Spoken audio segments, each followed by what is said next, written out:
brilliant. Liz Truss show off her leadership abilities threaten Putin over Ukraine's sovereignty. Liz Truss has thrown down the gauntlet to Russia and issued a barrage of threats to the state over its actions against Ukraine's sovereignty.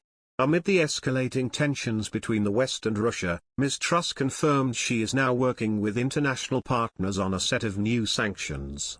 Speaking in Parliament, Ms. Truss also warned Vladimir Putin, the UK will not allow Russia to wage a campaign to subvert its democratic neighbours. Not only did she threaten Russia with sanctions but warned any military aggression against Ukraine would carry severe consequences for Mr. Putin. She said, "We will not accept the campaign Russia is waging to subvert its democratic neighbours. They have falsely cast Ukraine as a threat to justify their aggressive stance.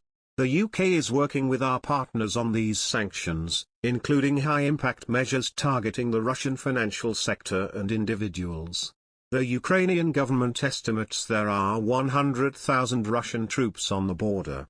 Mr. Putin has also accused NATO of being an aggressor to Russia, despite annexing the Crimean Peninsula from Ukraine in 2014. During her speech, Ms. Truss also restated the UK's stance against the Nord Stream 2 pipeline. Previous German Chancellor, Angela Merkel agreed the Nord Stream 2 project with Russia, although the German network agency has stalled on the pipeline's final approval. The pipeline will take gas into Germany but bypass Poland, Ukraine and the Baltic states. Ms. Truss added, "Russia is the aggressor here. NATO has always been a defensive alliance. It's vital that NATO is united in pushing back against Russia's threatening behaviour. Europe must reduce its dependence on Russian gas. Britain remains opposed to Nord Stream 2 and I'm working with allies and partners to highlight the strategic risks of this project." Next week Ms. Truss will join NATO foreign ministers to discuss the situation with Russia. Ahead of the meeting, she said, "Tomorrow I will join an extraordinary meeting of NATO foreign ministers." The US-Russia dialogue begins on Sunday, followed by the NATO-Russia Council on Wednesday, and the US Permanent Council on Thursday. "We will be in talks on the basis of freedom, democracy and the rule of law. It's vital that NATO is united in pushing back against Russia's threatening behavior, and together we must hold Russia to its long-standing obligations. There can be no rewards for aggression. We are reaching a crucial moment. As well as annexing Crimea from Ukraine, Russia has backed separatist troops in the Donbass region."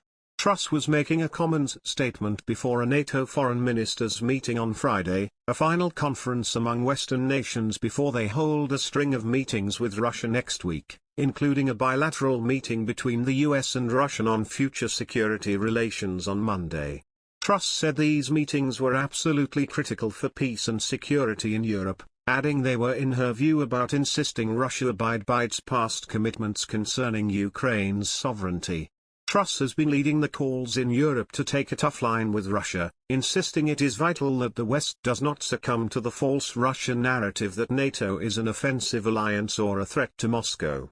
She argued it would be wrong to remove from Ukraine the right to join NATO, saying, "The UK remains supportive of Ukraine's NATO membership aspirations in line with the 2008 Bucharest Summit declaration." She added, "There is no justification whatsoever for Russia's bellicose stance towards Ukraine. It is unprovoked and it is part of a wider pattern of behavior by the Kremlin, reliant on disinformation and mistrust to seek to gain an upper hand." UK diplomats are still evaluating the significance for Ukraine of the Russian President, Vladimir Putin, sending troops to quell protests in Kazakhstan, a move that leaves Russia exposed militarily on two fronts. She also urged Germany to end its strategic dependence on Russian gas, symbolized by the Nord Stream 2 gas pipeline from Russia to Germany, saying it was part of a wider problem of the West's dependence on the resources of autocrats. In Washington, the U.S. Secretary of State, Antony Blinken, said he could not envisage gas ever flowing through Nord Stream 2 if Russia invaded Ukraine. He was speaking alongside the German Foreign Minister, Annalena Baerbock, an opponent of the pipeline who has to navigate support for the project from the German Chancellor, Olaf Scholz.